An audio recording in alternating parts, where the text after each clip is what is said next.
Assalamu alaikum. I hope you all are well. So today we are going to complete our lab number 11 of CS 604 practicals. So as I have told you earlier कि जो आपके पास lab number 11 है उसमें basically हमने दो चीज़ें calculate करनी थी। एक तो आपके पास थे पेजिंग पैरामीटर्स, ठीक है, और नेक्स्ट मैंने आपको कहा था कि हमने पेजिंग परफॉर्मेंस देखनी है, ठीक है। पेजिंग परफॉर्मेंस बेसिकली ये होती है कि हमने ये देखना होता है कि आपके पास जो पेजिंग का पूरा प्रोसीजर चल रहा है उसमें कितने पेज हिट्स आ रहे हैं और कितने पेज मिस आ रहे हैं, ठीक है। तो अगर जो हम पेज एक्सेस करना चाह रहे हैं वो वहाँ पे उस वक्त मेमोरी में पड़ा हुआ है या नहीं पड़ा हुआ, ये हमने असल में देखना होता है। और अगर वो एक्सेस हो पा रहा है तो इसका मतलब है कि हमारी परफॉर्मेंस इतने परसेंट जो है वो अच्छी जा रही है, ठीक है। तो यहाँ पे आपने सी प्रोग्राम जो है वो राइट करना है और हमने करना क्या है कि पेजिंग को की परफॉर्मेंस को कैलकुलेट करना है, ठीक है। अच्छा, अब यहाँ पे देखें आउटपुट में हमने बेसिकली क्या करना है कि पहले कंसोल पे शो करवाना है calculating effective memory access time, ठीक है। अच्छा, उसके बाद यूज़र को कहना है कि इफ़ेक्टिव जो मेमोरी का जो टाइम है वो इंटर करो। फिर उसके बाद TLB टाइम होता है, ट्रांसलेशन लुक असाइड बफर, ये वाला टाइम हमने इंटर करवाना है यूज़र से। और फिर हिट रेशो जो है वो इंटर करवानी है किससे, यूज़र से। जब ये तीनों डेटाज हमारे पास आ जाएंगे, मतलब ये डेटा आ जाएगा हमारे पास, तो फिर हमने प्रिंट करवाना है कि टोटल इफ़ेक्टिव टाइम और फिर वो सारी कैलकुलेशन जो ये मेमोरी एक्सेस का जो इफ़ेक्टिव टाइम का फॉर्मूला है उसको हमने पहले कोड करना है। और फिर क्या होगा कि जब हम उसकी वैल्यू यहाँ पे वेरिएबल बना के लिखेंगे और प्रोग्राम को रन करेंगे तो ऑटोमेटिकली यहाँ पे आपको इफ़ेक्टिव टाइम शो होने लग जाएगा, ठीक है।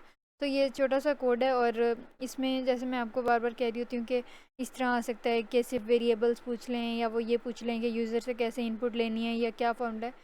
तो जो शॉर्ट लेंथ वाले कोड ब्लॉक्स हैं वो पूरे के पूरे भी आ सकते हैं। आप जैसे देखें ये लैब जो है वो 2 पार्ट्स में डिवाइड हुई हुई है, ठीक है। तो इस और ऐसे जितने लेंथी कोड्स भी नहीं है तो सिंपल आपके पास ये भी क्वेश्चन आ सकता है कि how can you calculate paging performance by writing a C program. तो सिंपल आपने फिर ये सारा कोड जो है वो उसमें इंटर करना होगा। तो इसको पूरे कोड के हिसाब से भी आप देख लें। सो हम इसके मेन कोड की तरफ चलते हैं। सबसे पहले आपने क्या करना है कि हेडर फाइल्स जो हैं 3 ये इंक्लूड करनी है, standard library, standard input output और मैथ, ठीक है।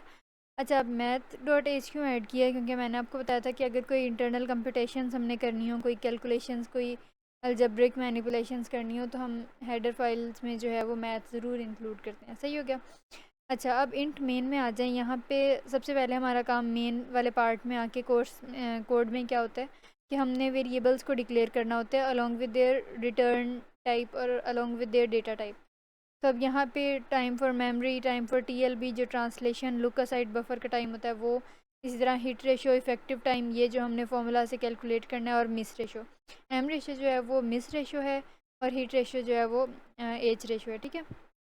अच्छा, अब उस आउटपुट के अकॉर्डिंग जो मैंने आपको ऊपर दिखाई थी, सबसे पहले हमने प्रिंट एफ फंक्शन करना है और कंसोल पे जो आपका टर्मिनल है, जो आपकी आउटपुट स्क्रीन है, उस पर शो करवाना है कि calculating effective memory access time.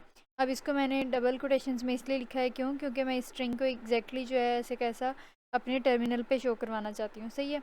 अच्छा, अब नेक्स्ट प्रिंट एफ फंक्शन से हमने यूज़र को कहा कि इंटर मेमोरी टाइम। अब उसने memory access time user enter करेगा।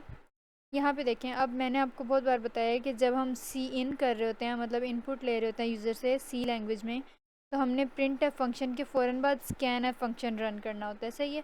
अब स्कैन एफ जो है हम बहुत बार रिपीट कर चुके हैं कि अपने पास दो पैरामीटर्स लेता है। एक होती है फाइल टाइप जो रिटर्न टाइप होती है, LF जो है वो डबल डेटा टाइप के लिए यूज़ होता है, और M% तो हर बार ही साथ लगता है। और दूसरा पैरामीटर M% सिंबल के ज़रिए से रेफरेंस लेता है, किसका, जो हमने इंटर करवाना होता है यूज़र से। तो इसी तरह प्रिंट हमने करवाया translation look aside buffer time for TLB user से, उसका भी स्कैन है फंक्शन रन करवाया। इसी तरह लास्ट आपने करवा दिया हिट रेशो का, ठीक है। तो यहाँ तक तो था जो हमने यूज़र से करवाना था। अब आगे आ गई कैलकुलेशंस। ये इसमें कोई भी ज़्यादा रॉकेट साइंस नहीं है। सिंपल क्या है कि जो मिस रेशो है ना, जिसको M रेशो वेरिएबल से हमने डिनोट किया है इस कोर्स में, इस कोड में, उसका क्या फॉर्मूला होता है। अक्सर आपने मैथ्स में या कहीं देखा होगा कि P+Q=1, P+Q=1। तो उसमें क्या होता है कि P की वैल्यू अगर हमने फाइंड करनी होती है तो हम कहते हैं कि भाई Q को उस साइड पे ले जाओ, P=1 माइनस Q कर दो। तो इसी तरह से जो मिस रेशो है और जो हिट रेशो है, अगर उन दोनों को प्लस करें ना तो वो 1 के बराबर आना चाहिए, और इसी तरह परसेंटेज में लें तो 1 की जगह 100 आ जाएगा, एक ही बात होती है।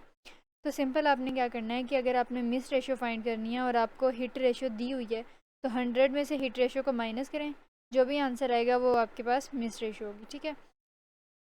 तो ये तो था आपके पास मिस रेशो फाइंड करने का। तो अगर आपके पास हिट रेशो यानी कि एच रेशो दी हुई है तो और एम रेशो नहीं है, तो इसके लिए परेशान होने की ज़रूरत नहीं है कि मेरे पास मिस रेशो नहीं है तो मैं क्या करूँ। वो ऑटोमेटिकली डेफिनेट होता है कि 100 से या 1 से आप माइनस करें हिट रेशो को जो आपके पास गिवन है, तो ऑटोमेटिकली मिस रेशो आ जाती है। सही हो गया। अच्छा, अब नेक्स्ट है ये फॉर्मूला, ये आपने अपने हैंडआउट्स में भी देखा होगा। ये effective memory access time find करने का होता है। इसमें हमने क्या करना है कि जो हिट रेशो होती है ना, ये वाली हिट रेशो को डिवाइड करना है 100 से, ठीक है, क्योंकि वो अगर लाइक उसकी परसेंटेज को पॉइंट्स में डेसिमल में डबल में करने के लिए, और उसके बाद मल्टीप्लाई उसको करना है time for TLB plus time for memory, translation look aside buffer और टाइम जो मेमोरी का है, इन दोनों टाइम्स को प्लस करके आपने हिट रेशियो डिवाइडेड बाय 100 के साथ मल्टीप्लाई कर देना है। इसी तरह मिस रेशियो का भी यही करना है, लेकिन सिर्फ ये फ़र्क है कि यहाँ पे टाइम फॉर TLB और टाइम फॉर मेमोरी नहीं है, पहले आपने टाइम फॉर मेमोरी को 2 से मल्टीप्लाई भी करना है। और इसकी क्या रीज़न है, क्योंकि जो मिसेस होते हैं पेज के वो डबल टाइम लेते हैं मेमोरी में, तो इसलिए, ठीक है। और उसके अलावा इतने से पार्ट को आपने इतने से पार्ट से जो है वो प्लस कर देना है। ये थोड़ा सा फॉर्मूला है, समझ के इसको याद करने की भी ज़रूरत है थोड़ी सी, मतलब फार्मूलाज जैसे हम मैथ्स के जो है वो मेमोराइज़ कर रहे होते हैं, इसी तरह आपने इसका भी एक बार जहन में रख लेना है, एक दो बार ब्रेनस्टॉर्मिंग करके, ठीक है। अच्छा, प्रिंट एफ हमने करवा दिया कि total effective memory access time जो है, और फिर यहाँ पे देखें मोड LF जो है वो डबल फाइल टाइप के लिए यूज़ होता है, फिर कोमा, फिर मैंने आपको बताया था कि एंड पे हम वो वेरिएबल लिख रहे होते हैं जो हमने रिसेंटली ऊपर कैलकुलेट किया होता है, जो जिसकी वैल्यू हमने स्क्रीन पे शो करवानी होती है। तो यहाँ पे टाइम इफेक्टिव आ गया, सही है।